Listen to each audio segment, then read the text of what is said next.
Hoje, galera, como eu prometi, eu quero aqui mais uma vez falar sobre Bitcoin, né? Bitcoin é algo que sempre desperta sentimentos muito acalorados, né? Uns odeiam, outros amam, e eu, como um materialista, procuro fazer uma avaliação que não passe por uma avaliação moral de juízo de valor. A ideia é analisar isso aí e compreender e responder algumas perguntas. E é isso que eu vou buscar hoje aqui nesse papo com vocês. Eu vou tentar responder algumas perguntas a respeito do Bitcoin, tá?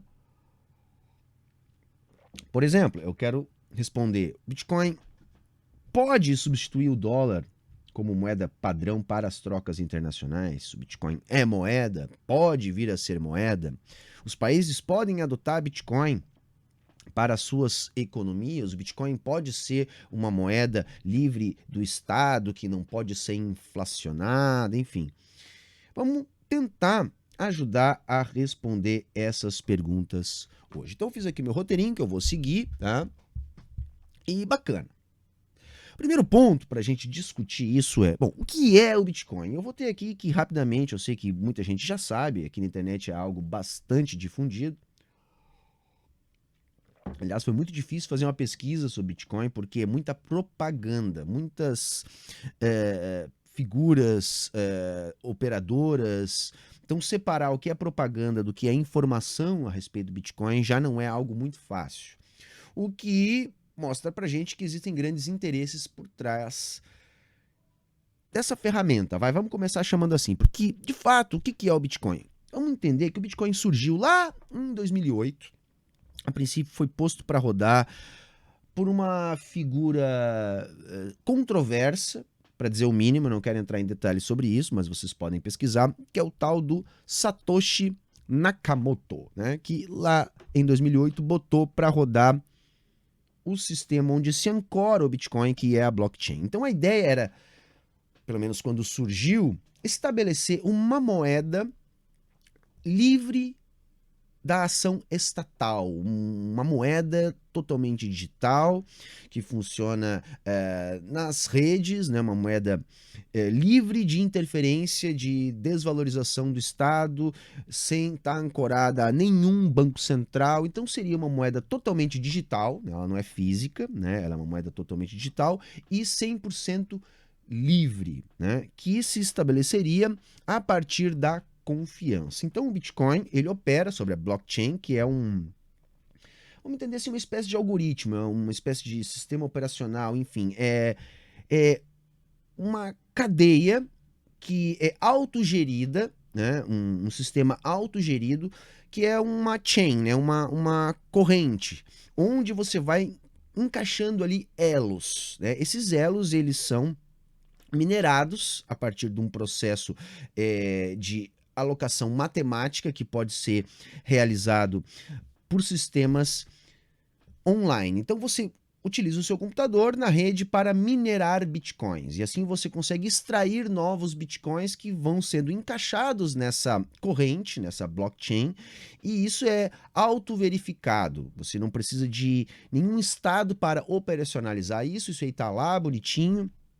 E você tem segurança nesses contratos, que essa blockchain pode proporcionar. A blockchain, quando surgiu como algo muito interessante, porque prometia não apenas ser utilizada dessa forma, com as criptomoedas, né? Mas, de fato, até hoje não evoluiu para além disso, já passada mais de uma década, né? O que se proliferou foram formas diferentes de criptoativos e que utilizam essa base dessa blockchain. Então o Bitcoin, que surgiria em 2008 como uma moeda 100% digital, teria um limite. Aliás, ele tem um limite de mineração, são 21 milhões de bitcoins que podem ser minerados, isso está estabelecido desde o princípio. E funciona mais ou menos assim, tá, gente? Com o perdão das simplificações, o objetivo aqui é só introduzir o assunto dessa forma. No início era mais fácil minerar bitcoins, né? Enquanto mais bitcoins são minerados, mais difícil fica de minerar bitcoins. Quanto mais pessoas estão minerando bitcoins, mais difícil é de minerar bitcoins, mais esforço energético é necessário, mais cálculos matemáticos são necessários para minerar novos blocos dessa chain, né? Então isso surge primeiro com uma questão de programação, né, autogerida, que foi estabelecido esse tipo de aplicabilidade para a criação desta moeda 100% livre, 100% digital e sem interferência estatal. Tá? Então o Bitcoin nasce nesse sentido para ser uma moeda. Tá? Esse é o ponto que eu quero aqui trazer, uma moeda minerada através das redes, utilizando tecnologia de processamento, que tem um limite, né, de 21 milhões,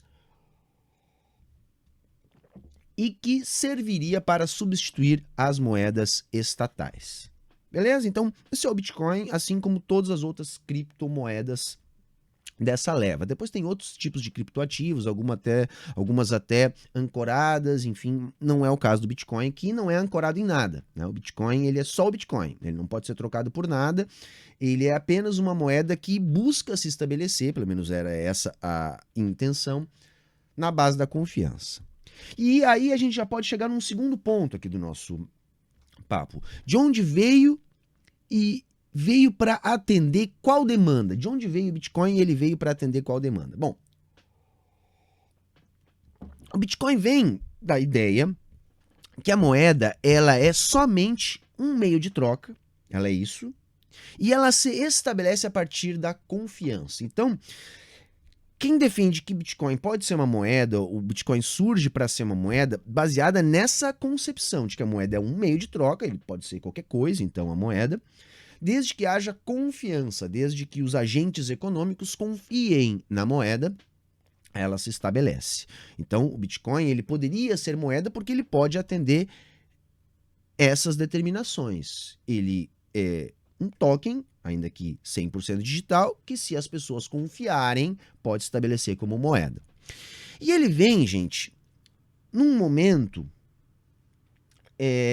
de renovação das forças de ofensiva da ideologia liberal contra a chamada nova esquerda. Então, ele vem como mais uma produção ideológica da nova direita estadunidense. Esse ponto é importante e lá no final aqui do nosso vídeo nós vamos amarrar isso. Então ele vem como uma proposta da nova direita. A nova direita nos Estados Unidos, gente, é uma direita que depois do colapso do campo socialista da União Soviética, vai reagir àquilo que se configura como nova esquerda. Um progressismo com pautas ambientalistas, pautas das minorias, preocupação, vamos dizer assim, com o outro, né? Uma coisa mais de empatia. Enquanto que a nova direita vai, então, ser um elemento reacionário da ideologia liberal frente a esse movimento de esquerda mais progressista. Então, vejam, a nova direita, ela se configura como uma ideologia ultraliberal que se traveste de algo revolucionário para reforçar estruturas já existentes. Ou seja, é uma ideologia reacionária travestida de revolucionária. Dentre essas ferramentas ideológicas estabelecidas por essa nova direita, nós temos o anarcocapitalismo, que prega a manutenção das estruturas de mercado sem a existência da figura do Estado como ente coercitivo, possuidor do monopólio do uso da força. Então, o Bitcoin ele nasce nessa esteira aí, desse tipo de debate. Tá? Por quê? Porque ele viabilizaria a existência de um sistema monetário em uma sociedade sem Estado. Por quê? Porque ele não depende de um banco central para existir. Tá? Então, reparem bem, é algo que atende, tá, há uma dinâmica política reacionária da ideologia do capitalismo frente à nova esquerda que se estabeleceu nos Estados Unidos, e é de lá que vem essa coisa toda. Tá? É muito importante isso também, porque nós vamos amarrar lá no final. E aí nós podemos ir para um terceiro ponto. Ok, foi criado assim, a figura pitoresca, essa que criou o Bitcoin, desapareceu, ninguém sabe nem se existiu mesmo, etc. Tem todo um folclore em cima disso, mas a gente sabe a que atende, a quais interesses atendem, e foi mais ou menos o que eu já tentei colocar. Mas o fato é que o Bitcoin se estabeleceu. Então tá, como que ele começou a crescer? Inicialmente, gente, o Bitcoin ele vai começar a ter alguma valorização dentro de um nicho muito específico ideológico. Então se forma um substrato social baseado nessa ideologia dessa nova direita. Então você vai ter um ultraliberalismo, o anarcocapitalismo, o libertarianismo, tudo isso começa a se desenvolver, e nesses nichos onde essas ideologias funcionam, começa a haver maior interesse sobre essa tecnologia, porque, como eu disse, casa muito bem com essa ideologia. Então demora muito ao Bitcoin realmente deslanchar, mas o que fez ele não naufragar inicialmente foi essa questão de nicho muito sedutor, sobretudo aos jovens convencidos que esse ultraliberalismo, esse libertarianismo é uma ideologia revolucionária e não reacionária como de fato é. A partir desse estabelecimento, enfim, quando isso finalmente se estabiliza como um canal onde você consegue transformar dólares em bitcoins e bitcoins em dólares, e isso funciona a parte do sistema financeiro, a parte do sistema legal, o crime também começa a utilizar esse canal. Então nós vamos ter um outro momento de evolução do Bitcoin, porque ele passa a ser utilizado também para transações que não podem ser vistas, que não podem ser registradas. Ele funciona dessa maneira também.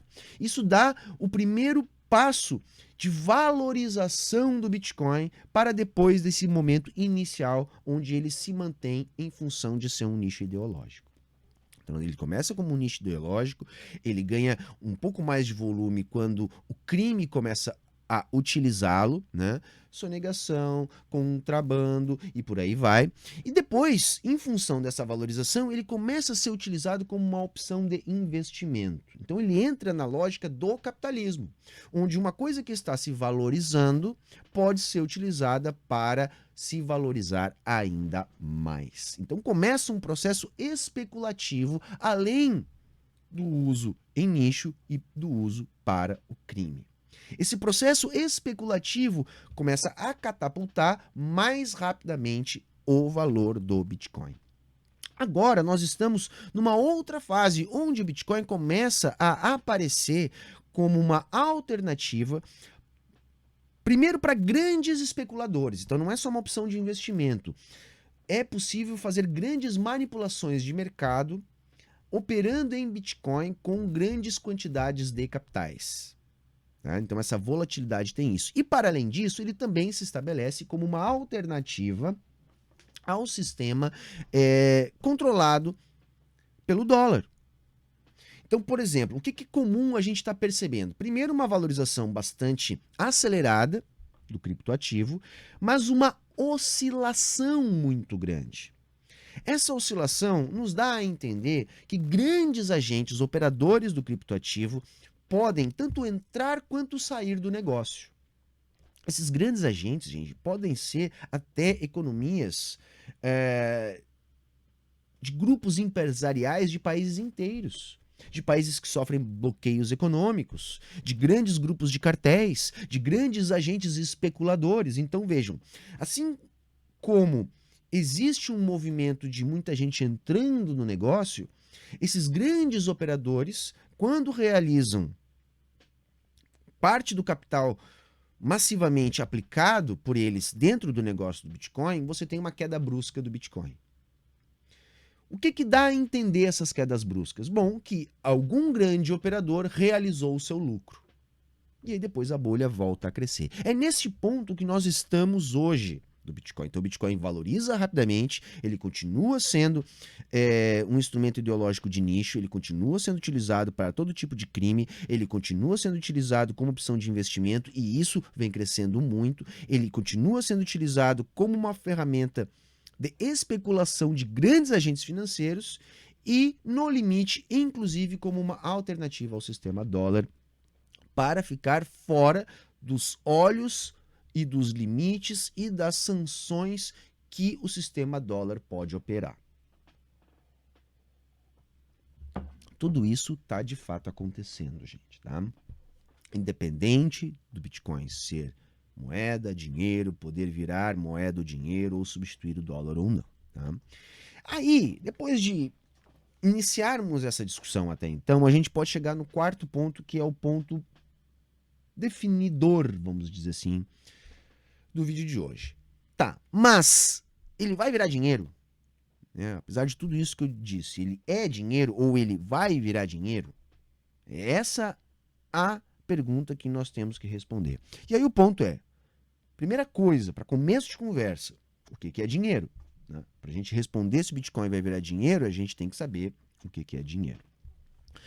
E dinheiro, gente, assim, a resposta curta é, dinheiro é o equivalente geral, né? O equivalente geral de valor. Ele é uma relação social, então ele de fato existe, mas ele não é material, tá? Ele é uma relação social que se estabelece na economia capitalista enquanto unidade de conta. Então ele é utilizado para representar o equivalente geral de valor.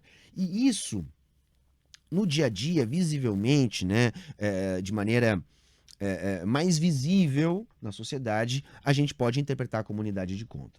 Resumindo, é um meio de troca que pauta os preços. Ou seja, os preços são estabelecidos em dinheiro. Aqui no Brasil, em reais, nos Estados Unidos, em dólar, na Argentina, em pesos argentinos, na Alemanha, em euros e assim por diante. Então, quando você utiliza, mas não apenas utiliza, né? Porque você pode utilizar outras coisas também para fazer trocas comerciais, mas sobretudo, quando isso que você utiliza para fazer trocas comerciais é aquilo que pauta os preços, que as outras pessoas entendem, né? O seu grupo social entende como pauta dos preços, como você consegue estabelecer os preços a partir desta unidade de conta, você está diante do dinheiro. Então, dinheiro é isso, gente, tá? O dinheiro é o equivalente geral, tá? Numa linguagem liberal, unidade de conta. Os liberais vão definir não apenas como unidade de conta, eles vão definir como unidade de conta, meio de troca e reserva de valor. Meio de troca e reserva de valor são propriedades da moeda, mas são propriedades que seriam determinações secundárias. A determinação central é ser este equivalente geral. Então, mesmo os liberais, os que estudam mais a fundo a moeda, têm essa concepção de que, de todas as determinações da moeda, a mais significativa, a mais definidora é a propriedade de unidade de conta, que os marxistas vão chamar de equivalente geral, embora equivalente geral seja um pouco mais do que apenas uma unidade de conta, porque ele já engloba as outras coisas que os liberais vão lá dividir. Bom, gente, aí pra gente entender essa questão toda, o que a gente tem que pensar? Bom, reserva de valor, gente, tá? Antes de falar da propriedade de unidade de conta, reserva de valor, o Bitcoin não é, tá? Não é. E aí a gente tem que entender o que é reserva de valor. Gente, reserva de valor não é ter valor. Não é ser algo que eu posso vender porque tem um valor. Pode ser algo até muito líquido, que seja fácil de vender, que tenha grande liquidez e que tenha grande preço, né? Que eu consiga capital com isso. Ainda assim, não quer dizer que isso é reserva de valor. Para a gente poder dizer que algo é reserva de valor, é necessário que esse algo seja conversível em valor. Não é caso que eu tenha que vender. Porque vejam, se eu tiver um ativo muito líquido, ainda assim eu dependo do mercado para liquidar este ativo, né? Então o Bitcoin pode ser muito líquido, mas eu preciso vendê-lo no mercado, diferente das moedas estatais, que também são ativos. Mas qual a diferença, gente? Quando eu tenho R$1 ou $1, Eu tenho um certificado de dívida. Entende? A moeda estatal ela é um passivo do Banco Central. Então, se eu tenho R$ 1, significa que o Banco Central do Brasil, emissor deste real, me deve R$ 1. Então, ele é conversível. Eu tenho um certificado de uma dívida que eu posso apresentar contra o Banco Central e ele tem que converter isso em valor. Diferente do Bitcoin, que não pode ser convertido em valor desta forma. Tá? Ele não é emitido por nenhum banco central. Então ele não tem o seu valor garantido. Tá? Ele pode ser um dia, quem sabe, talvez, reserva de valor. Nós vamos falar disso já mais para frente. Mas, objetivamente, tá? Dentro daquilo que ele é, Bitcoin não é reserva de valor. Humberto, mas tu mesmo disse que reserva de valor não é a propriedade mais importante que define a moeda. E de fato não é. Tá? De fato não é. Mas Bitcoin não é reserva de valor. Mas vamos lá. Ele é meio de troca. Aí a gente tem que entender o seguinte. Sim, ele é meio de troca. Mas, gente, qualquer coisa na economia capitalista pode ser meio de troca. Tem uma figurinha. Um sofá da sua casa que você pode trocar por outra coisa. Uma bicicleta. Né? Um carro, uma casa, um terreno, joias, dinheiro, ações, né? Que são frações de empresas. Né? Derivativos. Você pode ter até... uma mercadoria financeira, né? Que deriva de um outro ativo, não interessa, mas assim, você pode trocar qualquer coisa. As diferenças vocês vão encontrar no grau de liquidez, ou seja, tem coisas mais fáceis de ser utilizadas como meio de troca e outras mais difíceis, né? Normalmente, a moeda é o ativo mais líquido, ou seja, que você pode utilizar para liquidar a maior quantia de contratos. Né? Você pode ter muita liquidez no Bitcoin? Pode. Como você pode ter liquidez também bastante grande em outras coisas, não só no Bitcoin. As moedas estatais são as mais líquidas porque elas liquidam contratos com os bancos centrais que as emitem. Elas servem para pagar tributos. O que eu quero dizer? Bitcoin é sim um meio de troca? Você pode realizar transações comerciais em Bitcoin. Agora, Bitcoin é o mais líquido? Não. Longe de ser o mais líquido. Né? Nós temos uma infinidade de ativos muito mais líquidos que o Bitcoin na economia. Então, isso também complica um pouco para a gente poder dizer que o Bitcoin, por ser um meio de troca, é moeda. Agora, ele pode vir a ser ainda mais líquido do que ele é? Também pode ser. Vamos falar disso mais para frente. Agora, mais uma vez, a propriedade de meio de troca não é a propriedade mais definidora do que venha a ser a moeda. Beleza, gente? Bom, tá. Mas a propriedade fundamental, que é essa propriedade de equivalente geral. O Bitcoin pode ser equivalente geral? Porque é isso que interessa. E aí, minha gente, a resposta objetiva, clara, é não. Bitcoin não pode ser equivalente geral. Ou seja, o Bitcoin não pode pautar os preços. É aí que o bicho pega, tá? O Bitcoin não pauta os preços. Ele pode pautar os preços? Estou aqui dizendo que não pode, mas vamos entender por que não pode. Porque vejam, para pautar os preços, tá, gente? Ele precisa ser o ativo mais estável da economia. Ele não pode ter um grau de oscilação tão grande. Tá? Por quê?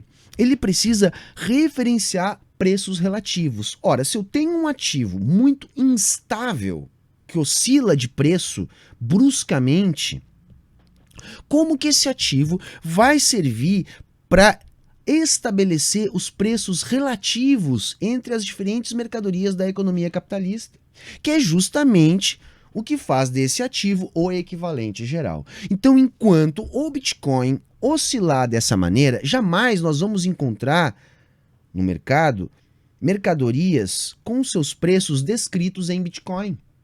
Compreendem o que eu estou querendo dizer? Porque ser unidade de conta, né, que é, vamos dizer assim, a face visível do equivalente geral, é quando você vai no mercado e está lá, eu quero comprar 1 quilo de café, né? Quanto que custa 1 quilo de café? É tantos reais. para que a gente chegue no mercado e enxergue lá um quilo de café a tantos bitcoins, o Bitcoin tem que ser o ativo mais estável da economia capitalista, daquela economia capitalista. E isso definitivamente, tá, não acontece hoje em dia. E aí a gente tem que pensar assim, tá, mas Humberto, hoje em dia não acontece isso. Então, tu tá dizendo pra gente que o Bitcoin não consegue expressar os preços na sua denominação porque ele oscila muito. Tá, mas se ele parar de oscilar, se a gente conseguir estabilizar o preço do Bitcoin, o Bitcoin não vai poder pautar os preços? Aí é que tá, gente. Como que as moedas se estabilizam na economia capitalista? É isso que a gente tem que entender. Ora, as moedas, gente, elas se estabilizam na economia capitalista a partir da política de juros dos bancos centrais que as emitem. Ou seja, os bancos centrais, para conseguir estabilidade para a moeda, fazem política monetária, gente. Fazer política monetária significa, tá, gente? Significa colocar a moeda em circulação, tirar a moeda em circulação, ou seja, emitir moeda, tributar, vender títulos públicos denominados nessa moeda.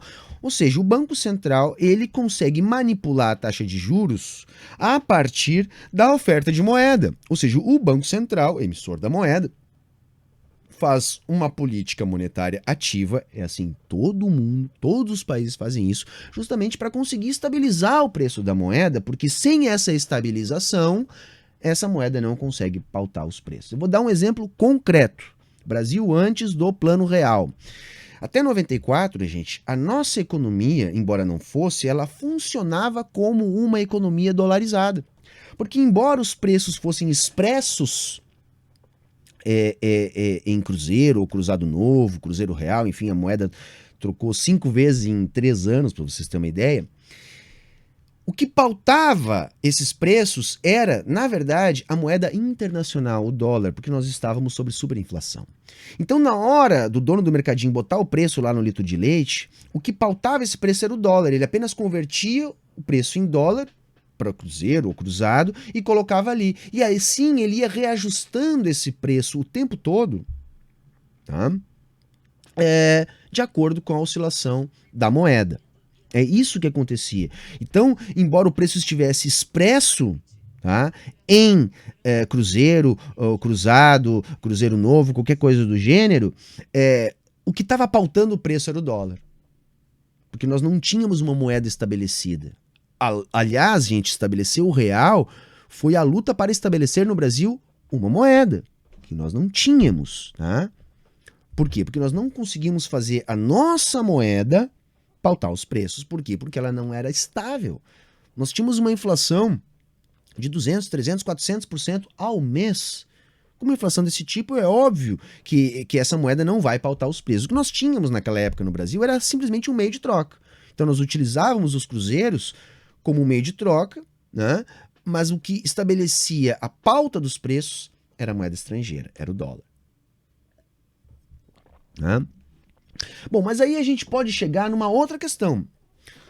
Porque você pode estar pensando assim, tá, Humberto, mas vem cá. Você está dizendo que o Bitcoin não se estabiliza como as outras moedas, porque as outras moedas se estabilizam a partir da política monetária dos bancos centrais que as emitem. Dá para fazer isso com o Bitcoin? A gente não pode fazer com que um banco central utilize o Bitcoin e aí passe a fazer política monetária utilizando o Bitcoin, e aí assim talvez seja possível estabilizar o preço do Bitcoin para que ele possa finalmente pautar os preços de ser uma moeda? Dá para fazer isso? Bom, aí, gente, eu vou dizer o seguinte, dá para imaginar uma situação dessa sim. Só que se o Banco Central fizer isso com o Bitcoin, tem que lembrar que o Banco Central não emite Bitcoin. O Bitcoin ele é emitido a partir daquele processo que eu expliquei lá no início de mineração, que ainda por cima é um processo limitado. Já vamos falar do problema disso mais para frente. Então, um Banco Central poderia operar com Bitcoin e assim fazer política monetária e estabilizar o preço do Bitcoin para que ele seja efetivamente moeda pautando os preços? Eu vou dizer o seguinte, um Banco Central poderia sim operar com Bitcoin. Só que aí, gente, esse Banco Central, ao fazer isso, se tornaria um Banco Central usuário de moeda e não um Banco Central emissor de moeda. Nós temos bancos centrais que funcionam assim. Gente, qualquer banco central de economia dolarizada, que não seja os Estados Unidos, opera dessa maneira. E qual o problema, tá, desse tipo de banco central que opera com economia dolarizada, que opera como um usuário de moeda e não como um emissor de moeda? Bom, é justamente a dificuldade que esse banco central tem de fazer política monetária. Tá? É isso que vamos ter assim de mais imediato. É possível? É, mas é altamente limitado o poder desse Banco Central. Por quê? Porque ele não emite o Bitcoin, assim como ele não emite o dólar. Um Banco Central usuário de moeda, ele tem muito mais dificuldades de operar fazendo política monetária. Ele não consegue, por exemplo, gente, desvalorizar a sua moeda para tornar essa moeda no sentido de fazer com que as exportações sejam catapultadas, que a industrialização seja incentivada com a dificuldade das importações. Tá? E reparem, eu estou dizendo tudo bem, o Bitcoin até pode ser estabilizado se ele for utilizado por um banco central, da mesma maneira que existem bancos centrais que são apenas usuários de moeda, né? Bancos centrais de países de economia dolarizada que não são os Estados Unidos. Só que aí vejam, aí cai por terra aquela ideia de que o Bitcoin pode ser uma moeda livre do Estado, livre de banco central a operando. Então nos leva a uma outra pergunta. Tá, mas essa estabilização pode acontecer sem um banco central operando? Que é isso que os anarcapitalistas querem ou dizem querer? Gente, se isso acontecer, se nós não tivermos um banco central operando, né, o Bitcoin vai continuar se comportando como qualquer outro ativo na economia capitalista. Ou seja, ele vai estar inteiramente sujeito à lei de mercado. Ou seja, o Bitcoin, sem um banco central operando, ele vai se comportar exatamente como ele está se comportando agora. Então vejam, se a gente deixa o Bitcoin livre para que o mercado estabeleça a oscilação de preço, o que a gente está tendo? O que concretamente a gente tem para dizer do Bitcoin? Bom, ele é um ativo instável, de grande oscilação de preço. Aí você pode dizer, Humberto, mas olha só, existem ativos na economia capitalista que são estáveis, né, que estão apenas sujeitos à lei de mercado e são estáveis, tipo o ouro. Não é? Tipo o ouro. Sim, existem esses ativos. Gente, ativos que têm esse comportamento na economia capitalista são ativos, vamos dizer assim, velhos. O que significa dizer que são ativos velhos? Significa dizer que são ativos que a produção nova não interfere ou interfere muito pouco na quantidade que existe sendo oferecida no mercado do ativo. Por que o ouro oscila pouco? Porque as jazidas de ouro, enfim, a nova produção de ouro impacta muito pouco a quantidade de ouro disponível no mercado para grandes transações. Então, o ouro é um ativo muito velho e essa questão de diminuição de oscilação só acontece com ativos que têm essas características, beleza?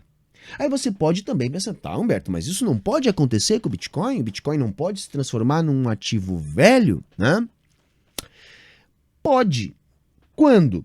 Quando a mineração lá se esgotar. Lembra que eu disse que o Bitcoin ele é limitado a 21 milhões? Olha, quando estiver bem perto disso, ou quando isso já tiver sido atingido, nós podemos presumir que o Bitcoin pode se transformar num ativo velho.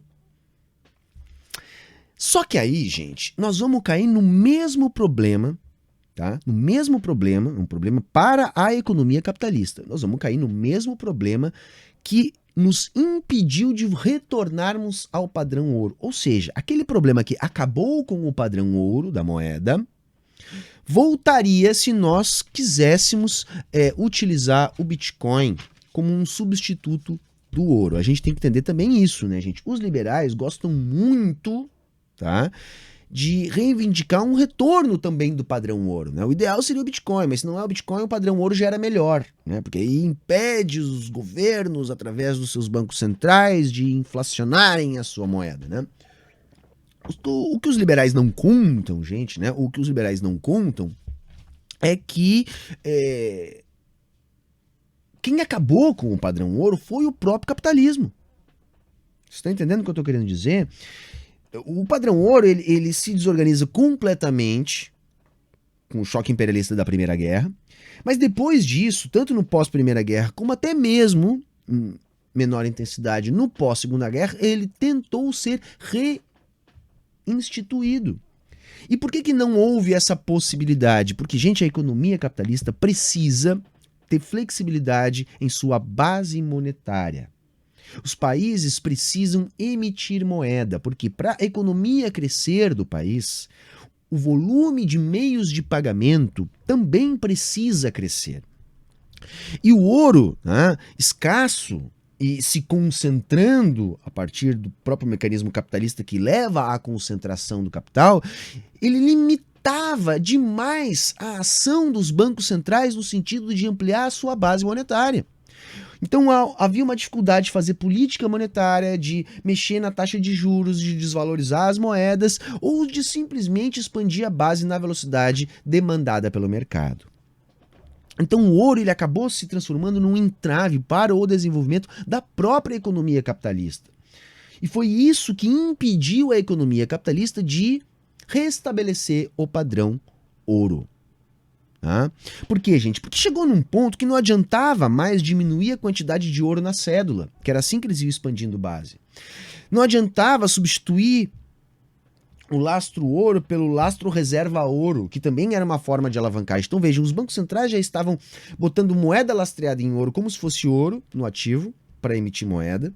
Tá? Estavam reduzindo a quantia de ouro a frações cada vez menores em cada cédula para poder continuar expandindo, e é mais ou menos essa a proposta do Bitcoin. Você vai limitar o Bitcoin, mas você vai fracionando Bitcoins, né, para poder transacionar, e assim você vai ter uma moeda deflacionária que é mais salutar para a economia. Tudo isso foi tentado, inclusive com o ouro. Então vejo que o princípio que pode fazer do Bitcoin substituir o ouro, ainda que verdadeiro, ele cai neste problema. O ouro não pôde mais ser utilizado como lastro da moeda. Não foi uma opção onde os capitalistas, né, que nem são capitalistas para essa gente, são corporativistas associados ao Estado, tiraram o ouro para poder inflacionar a moeda. Não. A própria lógica de reprodução do capital que faz com que o produto, ou seja, aquilo que foi produzido em um ano, seja sempre maior no outro ano, essa própria lógica de expansão do capital demandou a substituição do lastro ouro pela moeda dívida que a gente tem hoje. Então vejam, mesmo que a gente possa imaginar que o Bitcoin possa se comportar como ouro, ainda assim ele não pode substituir a moeda, porque o ouro já não pôde mais substituir a moeda no atual estágio de desenvolvimento da economia capitalista. Então, a escassez e a concentração e a necessidade de expansão da base monetária inviabilizou, tá, o uso do ouro como lastro para a moeda. Beleza, gente? Então vejam, né? Concluindo aqui, se encaminhando para o final. Bitcoin pode ser meio de troca, né? Que é uma das propriedades da moeda? Pode. Vai depender do nível de liquidez que ele tiver. Mas, em gerais, pode. Ele pode ser reserva de valor. Bitcoin pode ser reserva de valor? Pode. Só que para isso, ele tem que ser adotado por um banco central. Então, se um país adota o Bitcoin, né, o aceita como pagamento de tributos, por exemplo, ele se transforma em reserva de valor. Tá?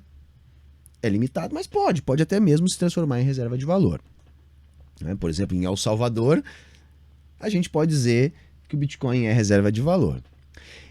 Ele pode ser adotado por um país, já que eu falei do El Salvador? Pode, gente. El Salvador adotou o Bitcoin, não é isso que se diz hoje em dia, né? Os traders de Bitcoin, esses pastores do anarcapitalismo que gostam de vender Bitcoin, adoram dar a cartada do El Salvador. Então, pode ser adotado por um país? Pode. Só que vejam, quando um país adota o Bitcoin como moeda oficial, o que na prática, e é isso que mais ou menos eu já expliquei, acontece? o Banco Central desse país ele passa a operar como um usuário de moeda. Então, dá na mesma que dolarizar uma economia. Hoje em dia, você transformar a sua economia em usuária de Bitcoin é a mesma coisa que você transformar a sua economia em usuária de dólar. Né? O Banco Central, quando adota o Bitcoin hoje em dia, ele está transformando-se em um banco central usuário de moeda e não emissor de moeda.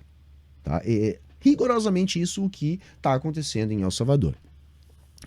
Ele pode ser unidade de conta. Né? O Bitcoin pode ser unidade de conta, já que essa é a determinação estruturante, né? É como a gente percebe o equivalente geral, é quando pauta os preços. Então, o Bitcoin pode pautar os preços. Eu posso um dia chegar na prateleira do mercado e os preços podem estar expressos em Bitcoin? E aí, gente, a resposta rápida é não. Ele não pode fazer isso, tá?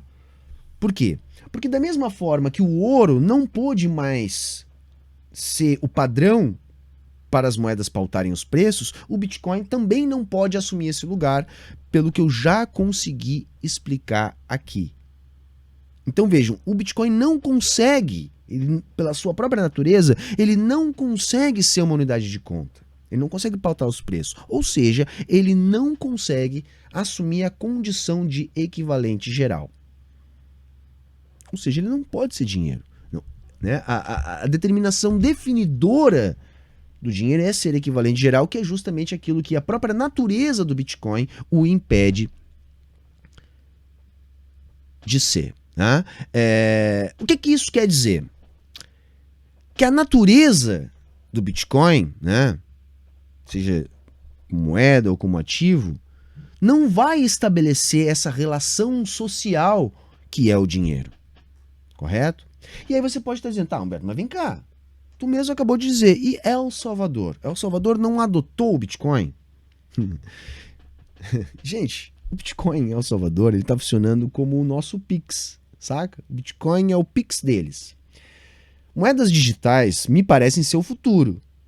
Né? Os bancos centrais transformarem a sua moeda em algo 100% digital, eliminando a moeda de papel, isso é bastante provável, na minha opinião. Né? E o que está acontecendo lá em El Salvador é isso, né? O governo está utilizando operadoras de Bitcoin e oferecendo o serviço, né, como política de Estado. Então, você consegue encontrar, não é muito fácil, é muito mais fácil encontrar locais aceitando Pix aqui no Brasil do que locais aceitando Bitcoin em El Salvador, embora seja a moeda do país. Tá? Mas é isso que está sendo oferecido, um serviço. Tem muita gente, inclusive, lucrando, né, como intermediário dessas transações, até porque as transações em Bitcoin, elas demoram para acontecer pela natureza da blockchain. O que existem são operadoras acelerando esse processo, né, e que cobram para fazer isso, né. Então tem operadoras lá de Bitcoin, você consegue comprar Bitcoins em caixas eletrônicos espalhados pelo país, você consegue sacar. E aí você vai sacar como? Em dólares, né? Você pode pegar os seus bitcoins e sacar em dólares, né? Ou você pode transferir dólares de uma conta para uma conta em bitcoins. Isso é relativamente fácil de fazer em El Salvador. E tem, proporcionalmente em relação a outros lugares do mundo, talvez, um número maior de estabelecimentos já aceitando esse tipo de transação, porque, como eu disse, há uma política de Estado onde o Bitcoin está funcionando como o Pix deles. Então, o comerciante ele vai aceitar como quem aceita cartão de crédito, como quem aceita Pix. Ele vai ter que ter lá sua operadora e fazer isso. Mas o que é importante a gente entender do que está acontecendo lá em El Salvador? Quando você vai no mercadinho, os preços estão expressos não em bitcoins, em dólares. É isso que está acontecendo. A economia, o Banco Central de El Salvador, para operar no mercado, ele tem que captar o quê? Dólares. É com dólares que ele faz todas as suas transações internacionais. Tá? Então, na prática, o que temos em El Salvador é uma economia dolarizada, onde foi aprovada uma lei do Bitcoin, né, que tem muita coisa envolvida. Porque, veja, pode dar certo isso que está sendo feito lá em El Salvador? Olha, gente, eu vou dizer o seguinte, até pode. Porque o que tem por trás da lei do Bitcoin de El Salvador? Tem uma facilitação do fluxo de Bitcoin e, portanto, de dólar, né, que é onde se faz essa transação de transformar o Bitcoin em liquidez, sem taxas. Então vejam, o Bitcoin, pela lei do Bitcoin de El Salvador, ele não é taxado como os demais ativos financeiros, como as moedas. Então, a ideia é oferecer uma vantagem para o fluxo de Bitcoins para o país, oferecendo isenção de taxas, né? Além do que a gente sabe que transações em Bitcoins têm uma outra forma de registros, né, de rastros dessas transações. O que eu estou querendo dizer, gente? A aposta de El Salvador é dolarizamos a economia e facilitamos o fluxo de bitcoins com uma taxação especial para que possamos virar um paraíso do Bitcoin, ou seja, um paraíso fiscal. Gente, tem muito país que dolarizou moeda ou que trata a sua própria moeda de maneira mais ou menos assim, para se oferecer como um paraíso fiscal, um local de transações obscuras que seja interessante colocar o dinheiro que talvez não seja interessante mostrar a sua origem. Então pode até dar certo em algum momento nesse sentido, porque primeiro, a economia não está baseada em Bitcoin.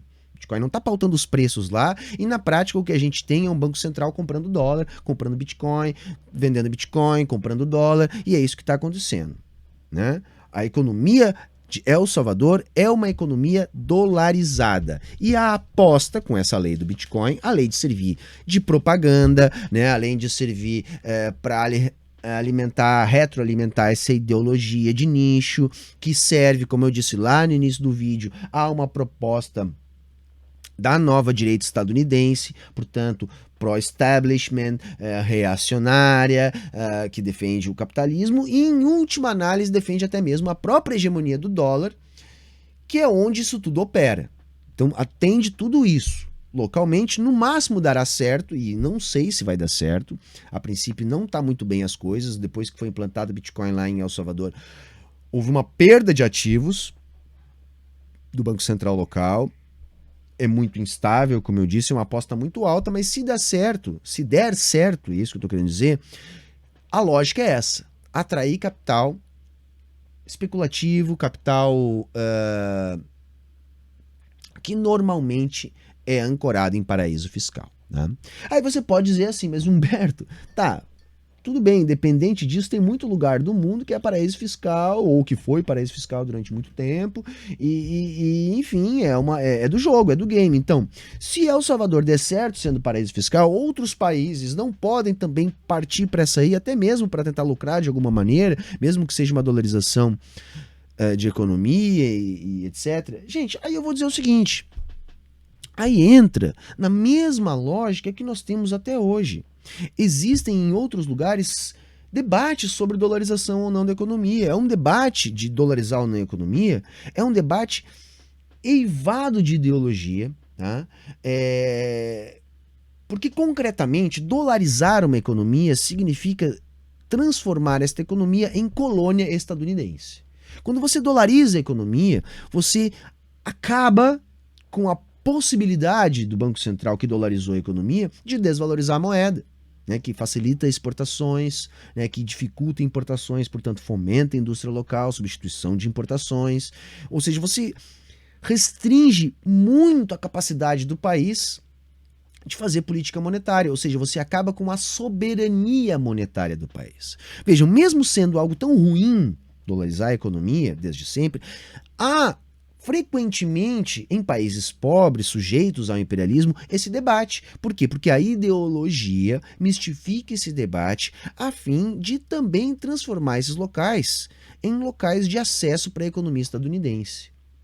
Quando você dolariza a economia, na prática você transforma o país em colônia dos Estados Unidos, porque você vai ter que comprar moeda dos Estados Unidos, uma moeda que o Banco Central estadunidense simplesmente emite.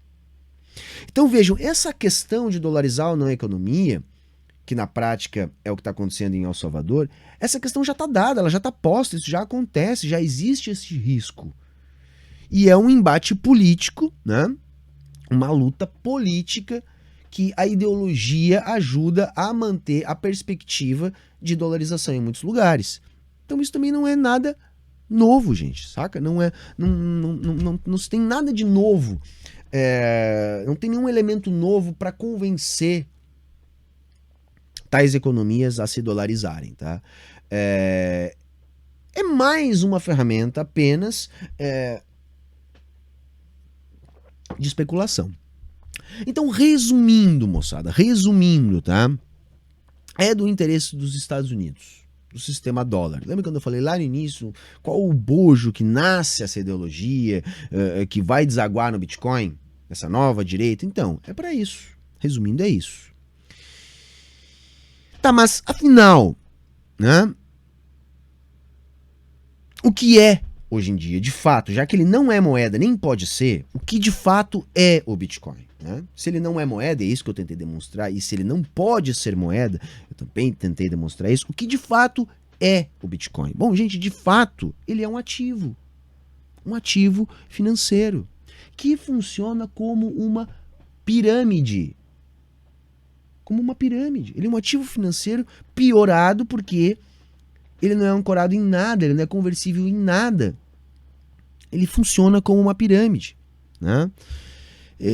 Por que ele funciona como uma pirâmide? Bom, porque essa valorização que ele está tendo, ela depende exclusivamente de estar entrando mais gente no negócio do que saindo. Saca? Aí a galera vai dizer assim, Humberto, mas toda moeda é assim, então se o Bitcoin é uma pirâmide porque se valoriza porque tem mais gente entrando do que saindo, toda moeda é uma pirâmide. Não, simplesmente não. Sabe por quê? Porque a moeda é guiada por tributos. Saca? A moeda é guiada por tributos. O mesmo ente que coloca a moeda em circulação tem poder de tirar ela de circulação. Quem faz a administração do nível da moeda estatal no mercado não é o mercado, é o Banco Central. O Bitcoin não está sujeito a isso. Então você não pode comparar. Aí tem pior ainda, as pessoas dizem assim, mas toda a economia capitalista funciona assim, então, Humberto. Todos os ativos se valorizam mais quando as pessoas estão entrando e se desvalorizam quando as pessoas estão saindo. O nome disso é lei de mercado. E aí eu vou dizer, também não, gente, também não, porque todos os ativos da economia capitalista, eles representam alguma coisa. Saca? Eles são uma mercadoria, mesmo que seja um derivativo. Ele deriva de um ativo que é alguma coisa. Concretamente, ele tem que ser conversível em alguma coisa. O Bitcoin não é conversível em rigorosamente nada. Não existe um mercado de nada, não tem nenhuma mercadoria sendo vendida ali. Saca? O Bitcoin, gente, ele funciona igualzinho à pirâmide que nós tínhamos aqui no Brasil, que era conhecido como dinastia. Você não tem um produto ali. Não tem nada. Então você não pode dizer que é igual a tudo que está no mercado porque é sujeito à lei de mercado. Não, tudo que está no mercado como ativo é de fato alguma coisa. O Bitcoin é de fato o quê? Entende por que ele é sim uma pirâmide? Ele é uma pirâmide. Agora, dá para ganhar dinheiro com o Bitcoin? Mesmo sendo uma pirâmide? A resposta é evidentemente sim, gente. Porque veja, enquanto nós vivemos no capitalismo, a ideologia dominante vai ser a ideologia do capitalismo. E é isso que garante que as pessoas acreditam nesse tipo de coisa. E enquanto as pessoas acreditarem nesse tipo de coisa, enquanto tiver todo um ecossistema de gente vendendo isso, dizendo compre, enquanto a gente tiver presidente adotando esse tipo de coisa para reforçar a ideologia, enquanto nós tivermos isso, nós temos a garantia de que mais gente vai entrar do que sair nesse negócio. Sempre vai se mistificar muito esse debate. Vai ser para sempre assim? Não, até a hora que estourar, né? Até a hora que o próprio establishment quiser tirar isso de funcionamento, eles podem tirar, até o momento que, sei lá, a gente não conseguir mais minerar e começar, enfim. É igual uma pirâmide, ou seja, quem entra na época da expansão pode ganhar dinheiro, o problema é se você entrar no momento errado. Quando é que vai ser esse momento? Eu acho que ainda tem bastante tempo, tá? Mas até nisso, gente, até nisso, o funcionamento do Bitcoin é rigorosamente igual ao de uma pirâmide. Então, ele vai substituir o dólar? A pergunta central lá do início aqui do nosso papo. Não, gente. Jamais o Bitcoin poderá, em função de tudo que eu disse até aqui, né? Tô aqui há, sei lá, quase uma hora falando. Então, jamais o Bitcoin poderá substituir o dólar, tá? No máximo, ele pode auxiliar o dólar, Tá? E não só o dólar, ele pode auxiliar qualquer outra moeda que se transforme em padrão para as trocas internacionais. E isso, gente, o fato de se tornar moeda padrão para as trocas internacionais também não tem nada a ver com a confiança, né? E como não pode ser guiado por tributos, como as moedas no plano interno, o que vai determinar isso é o tamanho da economia do banco emissor dessa moeda e principalmente o poder militar hegemônico desse país no sentido de impor aos outros o uso da sua moeda.